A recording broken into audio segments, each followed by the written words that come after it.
दक्षिण सोलापूर तालुक्यातील कासेगाव येथे श्री खंडोबा यात्रेनिमित्त आयोजित भव्य कुस्ती स्पर्धेत असलम काजी यांचा पट्टा कुर्डवाडीचा पैलवान ओंकार हुलगे हा विजेता ठरला आहे। त्याला खंडोबा केसरी पदकासह 11,000 रुपये रोख रक्कम व चांदीची गदा देऊन गौरवण्यात आले। ज्ञानेश्वर भैया वानकर आणि लखन भैया वानकर यांच्यातर्फे गदा भेट देण्यात आली। या कुस्ती स्पर्धेत बार्शीचा सुनील खुने हा उपविजेता ठरला आहे। यावेळी कासेगावचे विद्यमान सरपंच यशपाल वाडकर, उपसरपंच ज्ञानेश्वर रोकडे, माजी उपसरपंच शंकर वाडकर, सुधीर चौगुले, भरत जाधव, संभाजी चौगुले, पैलवान बाबा गायकवाड, श्री खंडोबा यात्रा पंच कमिटी कासेगाव व समस्त ग्रामस्थ बहुसंख्येने उपस्थित होते। नारायण घंटे, लोकप्रधान न्यूज, सोलापूर।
मी कासेगावचे सरपंच यशपाल श्रीकांत वाडकर आज कासेगाव येथील श्री खंडोबा यात्रेच्या निमित्तानं 3 दिवस या ठिकाणी आश्रम महोत्सव साजरा करण्यात आलेला आहे।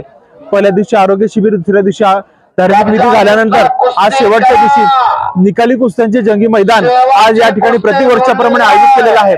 आणि या कुस्ती मैदानासाठी सोलापूर जिल्ह्याभरातून तसेच जिल्ह्याबाहेरून नामांकित मल्ल या ठिकाणी आलेले आहेत आणि मोठ्या प्रमाणात या कुस्तीला उत्स्फूर्त प्रतिसाद मिळाला आहे।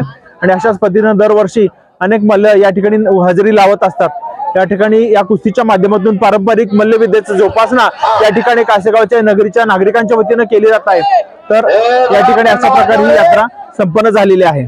धन्यवाद।